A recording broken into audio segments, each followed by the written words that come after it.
In the remote Scottish village of Glenmorin, nestled deep in the misty hills and fog-drenched valleys, the nights were long and the fog thick.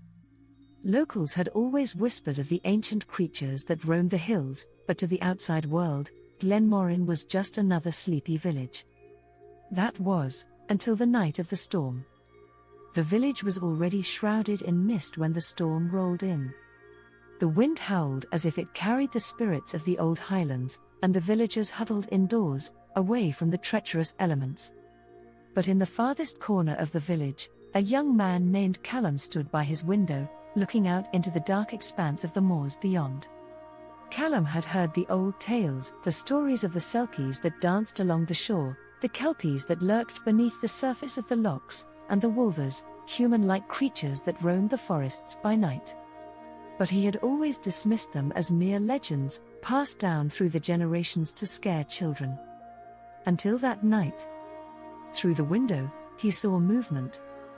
At first, he thought it was the wind playing tricks on him, but then the shadow grew larger, more distinct.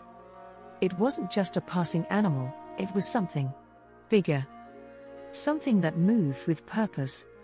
Callum grabbed his coat and stepped outside, the wind biting at his skin as he made his way to the edge of the village.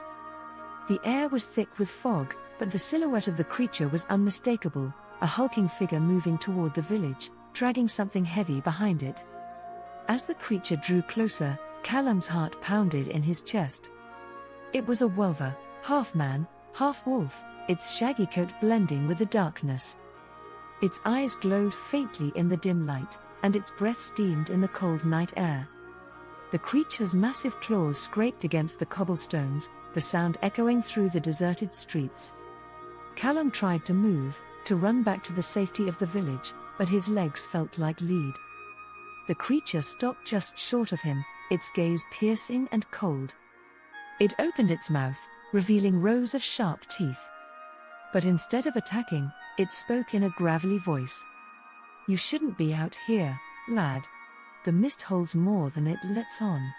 Before Callum could respond, another figure emerged from the mist, a second wolver, much larger than the first, dragging a bundle behind it. The first wolver looked toward the creature, and a low growl rumbled from its chest. "It's not the wolvers you should be afraid of," the first one said. "It's the Calach." The word sent a chill through Callum's spine. The Calach was an ancient spirit, the crone of the highlands, said to control the weather and summon storms to punish those who dared defy nature. Legend said that she had been awoken by the storm, and with her return, came a hunger for destruction. The second wolver dropped the bundle at Callum's feet. With a sickening feeling, Callum looked down. It was the body of a villager, his face frozen in terror. The creature's growl intensified, and Callum realized that the wolvers were not the true threat, they were only servants of something far older, far more powerful. The mist thickened around them, the wind carrying the low voice of the Calach. "This land is mine," it whispered, "and all who trespass shall pay." Suddenly, the ground trembled, and Callum felt a terrible pressure in the air, as though the very earth itself was alive, watching him. Without a word, the wolvers turned and retreated back into the mist, leaving Callum alone with the growing storm. He turned to face the village, knowing he had narrowly escaped the wrath of the ancient spirits that had ruled these hills for centuries. The storm raged through the night, but as dawn broke, the village of Glenmorin was still standing. The mist, however, had not lifted. And Callum, for the first time in his life, understood the truth behind the stories. The creatures, the spirits, they were real.